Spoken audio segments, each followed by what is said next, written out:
Hello guys, today we're going to be taking a ride on the Sava bike. And what I'm doing here is I'm trying to keep the bike as stable as I can, and the reason why, the wind is about 15 kilometers an hour, so it's not very heavy today.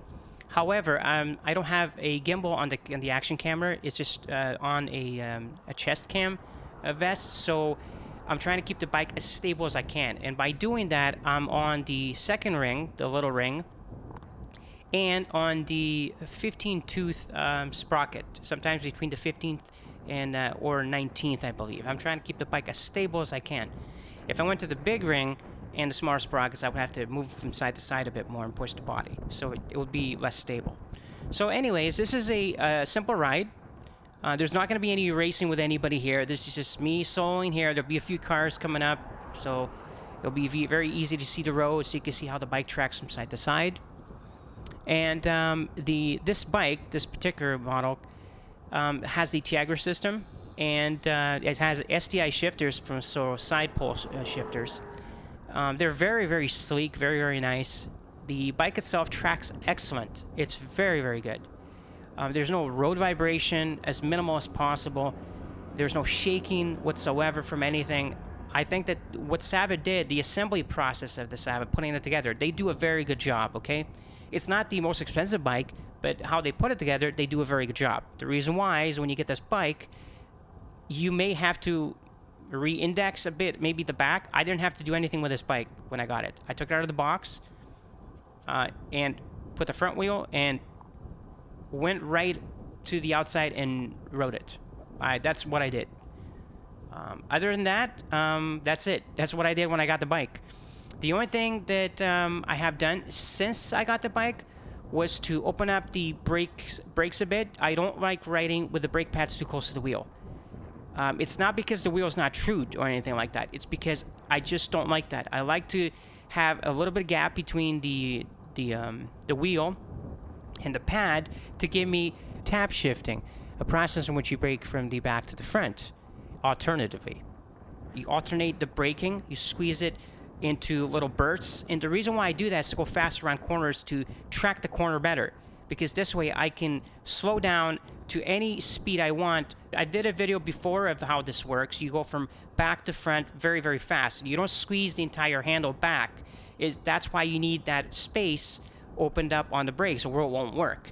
If your brake levers are too stiff, that means that as soon as you press on them, you start stopping. This is not going to work. It's not for that. You need at least a 4mm on each side of the brake pad. I have that set up on the front and back wheels. So that's the way I like to ride. A lot of people don't like to ride like that. They want to have the brake pads right up to the rim. That's up to you if you want to do that. But I personally don't ride like that. I keep a 4mm gap, 3 to 4mm.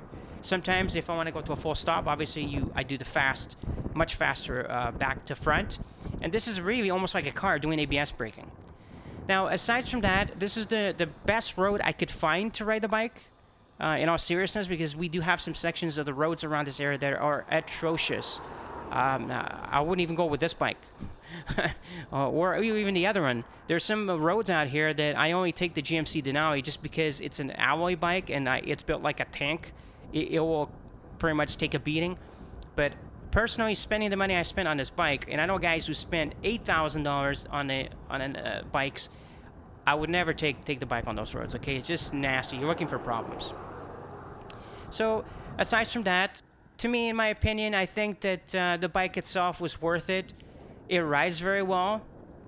And in all fairness, you got to look at the price of this bike. It's not the highest end of bikes, okay? It's not a high-end Cervelo or S-Works or Dogma or Orbea, and you can keep going. Cannondale, Giant. You can go on and on forever. There's so many brands. To let you know, Giant, okay, produces 80% of the carbon frames out there on the road. The OEM for Cervelo is Giant. So the mid-range Cervelos are built by Giant in Taiwan. There's only a few, and I'm talking a few, custom Cervelos are actually built by Cervelo, actually manufactured by them. Most of the time, all the stuff is all OEM.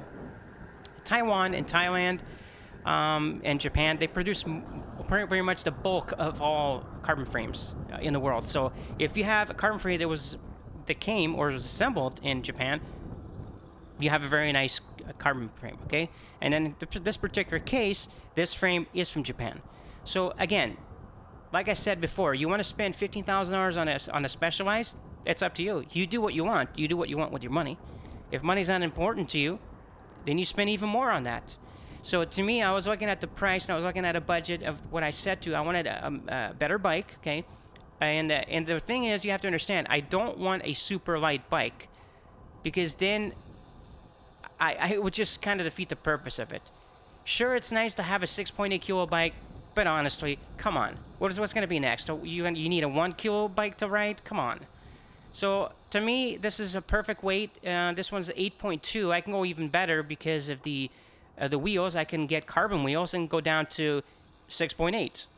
Okay, so the upgrades for this bike are as noted that we can do and that I may do in the future. The cassette upgrade, the front ring upgrade, and maybe the carbon wheels upgrade that I'll do in the future.